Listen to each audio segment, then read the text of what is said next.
Hello everybody, my name is Axel and welcome to Tales of Berseria Debrief. So I hope I can do this game justice because I will be doing this debrief using only bullet points, no scripts, and I will be sharing my thoughts as to how Tales of Berseria became my favorite game of all time. Let's start first with a not so important one, the graphics. As a PlayStation 3 game, Tales of Berseria for the PC is okay, but I'm really not into graphics or things like that. It's passable. I really love the design and the locations, the environment, and even the character designs are good enough for my taste. So I have no complaints in the graphics. So we'll now go to gameplay and combat. So for gameplay, it's a Tales game, like Tales of Destiny, Tales of Abyss, and many of the character interactions happen through skits. So, and there's a prompt in the lower right part of the screen showing that there's a skit. Characters will share with each other their thoughts as to what happened and what will possibly happen, and they do so in a really enjoyable way. And this is also helped by the fact that the voice actors and actresses of Tales of Berseria, from the main characters to the villains, are seriously awesome, especially Velvet and Magilu's voice actress. So, for gameplay, it's a JRPG. Well, what can you expect? You go here, you do something, you fight enemies, you fight bosses, you level up, you gain more skills, and you continue to do so with increasing difficulty to compensate for your increasing levels. So that's the gist of the gameplay. Now for combat, I never really explored much about combat because, I did admit on my videos that I'm a button masher. I just use Velvet and then just mash some buttons, and as many know, playing as Velvet in Tales of Berseria is like playing the game in easy mode. But that's good enough for me because I really want to move on with the story, which I will explain later. The story and the characters are one of the greatest, if not the greatest assets for Tales of Berseria. So that's it for gameplay and combat. Now, the music. Nothing really stood out regarding the music for me except for Velvet's theme, Magilu's theme, and the theme called True Will, which is a more upbeat version of Velvet's theme. So the music just kind of fades when you're exploring the areas or watching skits, watching scenes, but the mentioned music will really stand out and will leave quite an impression on you. I've been humming a Velvet's theme ever since I heard it. So, I guess that would explain a lot regarding the music. So, aside from those three, the battle music, the boss theme, nothing. There's a lot of things happening always during combat, so I never really noticed much of the battle music. So I really can't comment on whether or not those music are good, but I guess I can say that they kind of just fade back compared to the sound effects that usually accompanies combat scenarios. Oh, and also Aizen's pirate theme is good enough. It's not terrible. It's also somewhat memorable, and it doesn't fade into the background compared to the other music, but it doesn't really pull you, or it doesn't give you too much emotion compared to Velvet's theme and Magilu's theme. So sound effects, yeah, I kinda just breeze through it, so I really can't comment, although I really like the sound of Velvet's left arm when it goes into Therian mode. So yeah, I guess sound effects is good. Not really that memorable, but it's good. So we're now going into the meat of the matter. So we'll first discuss the story, or should I say, I will share my thoughts about the story. So the story is pretty basic. It's a basic revenge quest thing, and started out as normal, like most JRPGs do. Everything's peaceful, then the protagonist's life is shattered because of an untimely, or should I say, timely death. That would be on air quotes. But the lack of information and communication between the antagonist, the protagonist, and the semi-antagonist really shows that what was lacking and how the whole point of the game could have been avoided if they communicated properly. But that lack of communication paved the way for this awesome experience. So I won't be spoiling much, but the protagonist, Velvet, had a brother, Laphicet. So their world is being terrorized by an effect called malevolence, which we will later discover springs forth from the negative emotions of humanity itself. And so, prior to the start of the game, Velvet's sister, Celica, was killed during the previous Scarlet Night. I think that was called Scarlet Night. The death of Celica, Artorias' wife, triggered something in Artorias and made him commit to get rid of malevolence once and for all. But as I mentioned, malevolence stems from humanity's negative emotion. So how can Artorias get rid of malevolence when humanity itself is the source of those malevolence? So that's where Velvet's brother, Laphicet, comes in. Artorias killed Laphicet, sacrificed him to an Empyrean, or their equivalent of elemental gods.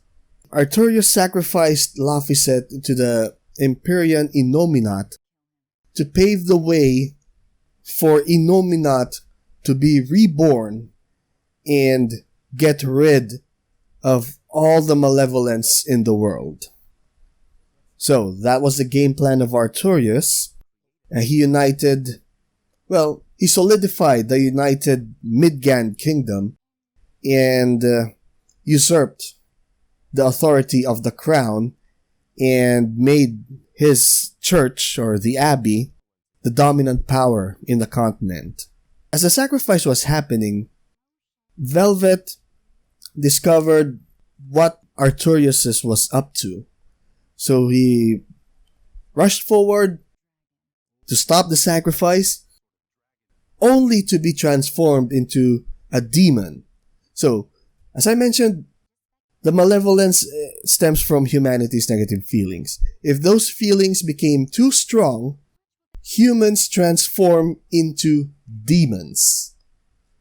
So some of them run wild, some of them retain some semblance of humanity like Velvet did.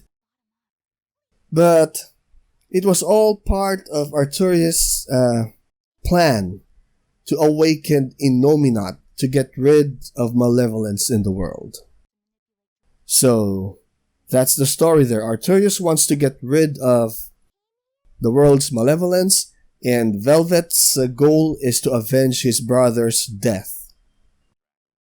So that's the story. Pretty basic, like typical JRPG stuff. But the twists and turns while you set forth in this experience is really something I did not expect. So the story really blew my mind. And I have some thoughts on the ending, but I'll just save it for later. But during the journey, you will encounter, I think, 5 characters, all memorable, all with different personalities, and all of them are awesome. And I will go deep into those characters later. So yeah, we will now be ending the story section of this debrief. If you want to check out the story, I highly recommend you play through it, or if you don't have the time, you can always watch my videos. I have a complete playlist of the game, although I skipped a lot of the side missions. Apparently those are important. Anyway, so let's go to the characters first. So there are, I think, 6 main characters: Velvet, Laphicet, Magilu, Eleanor, Aizen, and Rokuro. And then there are the villains. No, it's better to call them antagonists for now.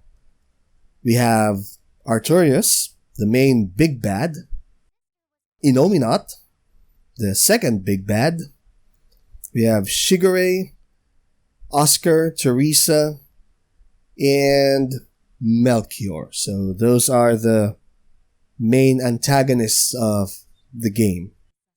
Now, I keep referring to them as antagonists, not as villains. Because, of course, obviously the protagonist here is Velvet. But she's not the hero, especially in the earlier part of the game. Velvet's the villain. Arturius is the hero. But this is Velvet's story, so she is the protagonist, and Arturius and his gang are the antagonists. So, I mentioned characters. They're all lovable. One example here would be, let's give Aizen a try here. Because character development is important in a story. But Aizen and even Rokuro never had one. Maybe a few subtle development here and there, but they're awesome and badass enough that they really don't need much character development. They're not stagnant, they're not stale. They're interesting characters already. You know what they want, you know what they're after, that's it.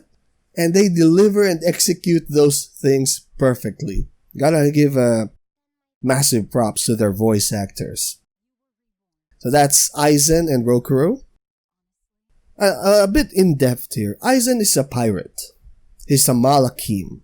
One of those spiritual, I think, beings that give humans powers to fight off demons and malevolence. But Aizen doesn't agree with the subjugation of the Malakim's will. So being a pirate, a free spirit pirate, is really a good calling for him. So he comes across as a normal guy. No, not really a normal guy. A normal Malakim who's steadfast in his beliefs and it never wavered. He sometimes butt heads with Velvet because of some differences between them. He's never shy to say out loud what he wants to say, regardless of whether or not the person hearing it wants to hear it. So, you discover some aspects of him, but it does not mean that there is character development. But as I mentioned, he doesn't need it. From the moment you met him until the end of the game, he is rock solid. Going after kids now? Damn. Renwick and your crew risked their lives by your side. Zavid's an idiot, but he stands by his beliefs. I won't let anyone trample their creeds. Even you!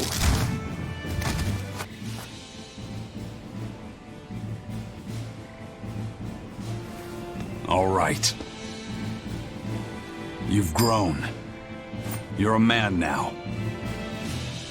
Family, friends, everything I ever tried to hold on to, all of it trickled away, fell from my grasp. But a certain idiot once told me, if you can't hold something in your hand, then make a fist and take it by force. This fist will take everything back. Just like you told me to! Ooh. Now, Rokuro. So these two are the characters with the least to none character development. Rokuro's a demon. Wants to get stronger. That's his niche. That's what he wants. That's all he wants. From the start of the game till the end of the game, that's his only goal. To be the strongest swordsman, to fight the strongest swordsman, to be the stronger than the strongest swordsman. That's it. That's what he wants. But like Aizen, he does so perfectly. I have no complaints, despite the lack of character development in Aizen and Rokuro. They're both solid characters, and they develop somewhat, I guess, but it's not really a problem. They're solid. That's what matters. Now, another ally that you will meet is Eleanor Hume, exorcist, one of those soldiers for the Abbey. Velvet captured her, and she obviously will butt heads with Velvet, because Velvet represents everything Eleanor hates. She hates demons, and she wants to protect the people. She is as lawful good, I think, yeah. She is as lawful good as they come. But her beliefs were shattered when she joined Velvet's crew. She only joined Velvet's crew because she lost a one-on-one battle with Velvet, and I don't think it was a one-on-one, but Eleanor lost to Velvet, and Velvet needed her so that Laphicet, not Velvet's brother, I'll explain later, can be saved. So as they traveled together, Eleanor discovered the fallacy of the Abbey's teaching. All reason, no emotion, so that you can suppress the malevolence. So, no happiness. What kind of life is that? So, Eleanor develops into more open-minded character, even to the point of becoming almost Velvet's best friend in the crew. If I stayed with the Abbey, I might have accepted this world too. Thank you, Laphicet. It's your strength that protects my heart from wavering. You really think so? Of course I do. Have a little more self-confidence. Guess it's a good thing I captured you then. That's true. I owe you my gratitude as well. Thank you. Seriously? Quite. To be able to express what's in my heart is a wonderful thing. You still drive me mad, but I can't disagree there. So that's one hell of a transformation. From stout, defiant antagonist to near best friend. She's called the crybaby exorcist because she is emotional. So at her core, she is everything opposite that the Abbey teaches. That Abbey teaches everything should be within reason. Everything should use logic. But Eleanor is very emotional. She upholds the teachings of the Abbey, but she can't be all reason and logic herself. She cries a lot. She is emotional, and that's why she is awesome. Now, we go to... Hooray! You asked! I'm thrilled to introduce to you the wise sorceress who travels the 11 seas, who scoffs at the might of dragons! None other than the acclaimed, the illustrious Majikikikambilu Dindo Dindo Larundu! Magilu for short. The comic relief. She will give you laughs because of her character. Her voice actress is awesome, and she has this aloof personality. She doesn't care what happens, but she'll just join you anyway because she's bored.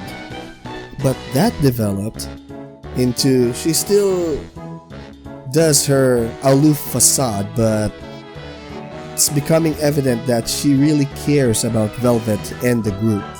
And yeah, I'll be showing some clips here, or I already showed some clips about Magilu, so you can have an idea on what she is and how she is funny. No, this will not do. If you cannot summon a dove, then act like one. Act like a dove. Cuckoo.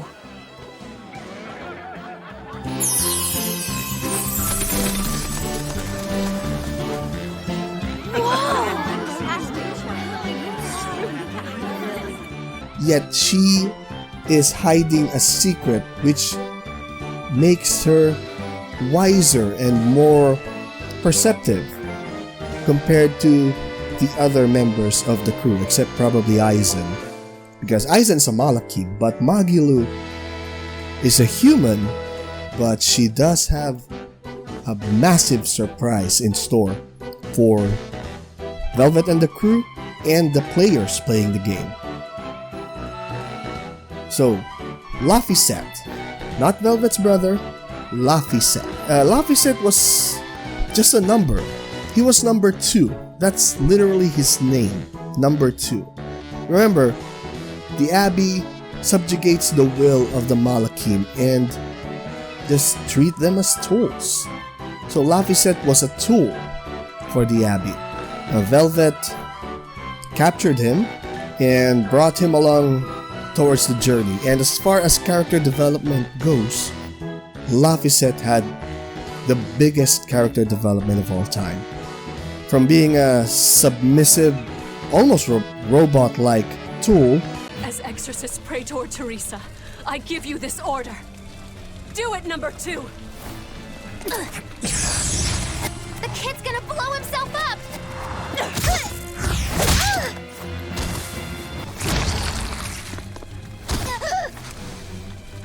Knock them back! That's an order! Knock them back, or I'll eat you! An order?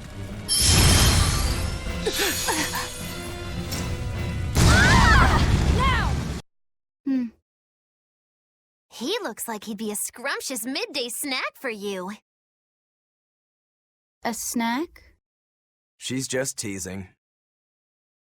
No. If that's an order, I accept it.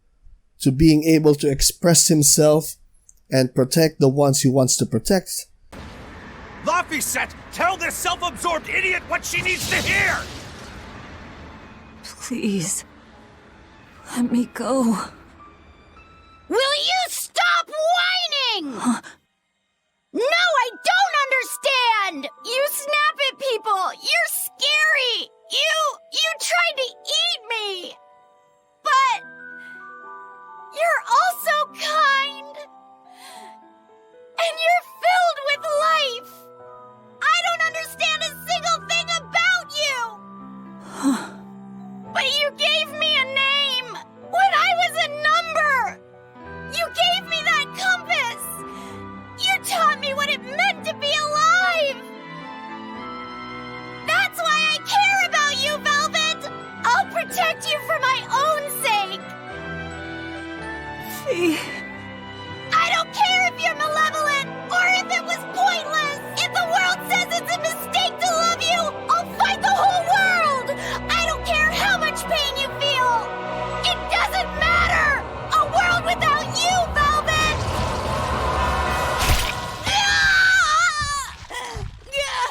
Is the one thing I couldn't bear. Let me go. My hand will... Eat my arm! I don't care! Just leave me the other one! I needed to clobber the jerk who made my Velvet cry! His character development wasn't done overnight. You can clearly see the character development he did from point A, being a robot tool, point B, to sharing stuff and interacting more with the group, to point C, to being able to express himself powerfully to protect the people he cares about. So that is character development. I think he's the personification of character development in this game. So we now go to Velvet, the main protagonist. She's not the hero, she is the villain, but she is the protagonist. So she started off as a sweet, caring sister, living a peaceful life in their small corner of the continent. She doesn't ask for much, she just wants to live in peace with his brother, Laphicet, and Artorius, her brother-in-law. So let me just change that so that we won't be confused. I will be referring to Laphicet as Laffy to represent Velvet's little brother, and Fee for Laphicet, the one formerly known as number 2. So Velvet, Laffy, and Artorius are living a peaceful life when the second Scarlet Moon that we encounter happened again, and Artorius sacrificed Laffy to awaken Inomina. Velvet was consumed by rage so much that when she escaped from prison, she had a one-track mind. She's like Aizen, she is solid. She only has one thing in mind, and that is to destroy Artorius and avenge her brother. So as the journey progressed, and she discovered the truth behind Laffy's sacrifice, she lost her way. She doesn't know what to do with herself anymore, and she almost succumbed to despair, which was Artorius' goal from the get-go. He needed Velvet's despair to fully awaken Innominat. Yeah, it's really hard to communicate what really happened in the game because I really want to minimize spoilers here. So I'm just describing my thoughts on whatever aspect that we're talking about. So going back to Velvet, she has a decent amount of character development. From a sweet, loving sister to a raging, vengeful demon, back to a guilt-ridden but confident Lord of Calamity. She is the Lord of Calamity, but during that part where she regained her confidence and her goal became clear, her revenge against Artorius coincided with the fact that Artorius is trying to forcibly seal human emotions. So happiness, sadness, and all the things, all the positive and negative emotions of humanity will be forcibly sealed by Artorius. So Velvet's revenge coincided with stopping Artorius' plan to remove the malevolence. And in the end, although Velvet managed to stop Artorius' plan, she herself did not escape her fate. she accepted the fact that she made people suffer. And she's not like that. She's a peaceful girl who was thrust into this world-changing event. And watching her younger brother die in front of her really pushed her over the edge. But she's not a stone-cold killer, regardless of how much she wants to portray such.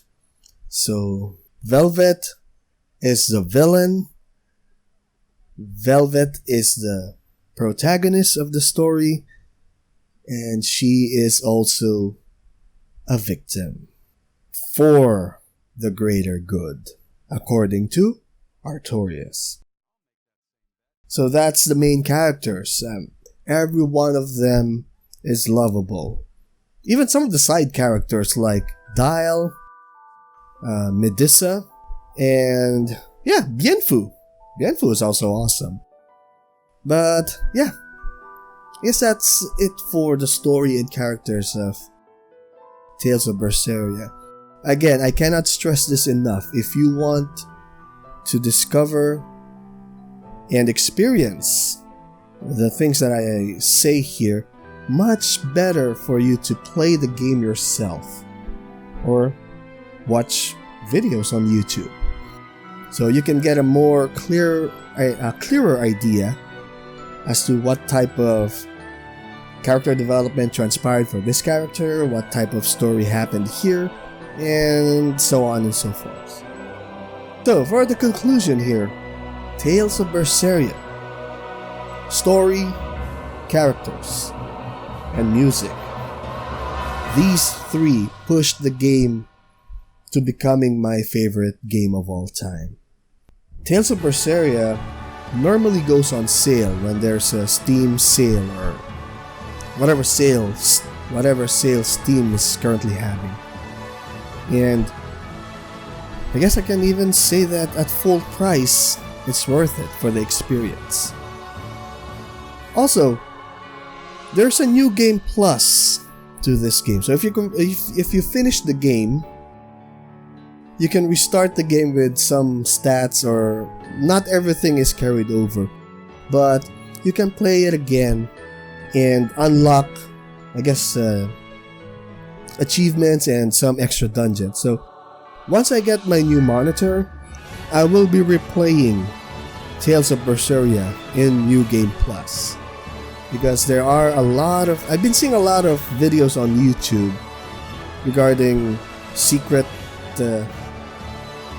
enemies. There's also a hot spring scene. So yeah, I will be going back to Tales of Berseria just to experience those, but I will be waiting for my new monitor. Okay, so I guess this will be the longest debrief that I do. So if you like it, and I hope I shared my message across properly, this is an unscripted debrief. So yeah, if you like this, hit that like button, and if you wish to be updated on my uploads, hit subscribe and the notification bell. You can also follow me on social media. Links will be in the description down below. So thank you so much for watching, and I will see you all next time.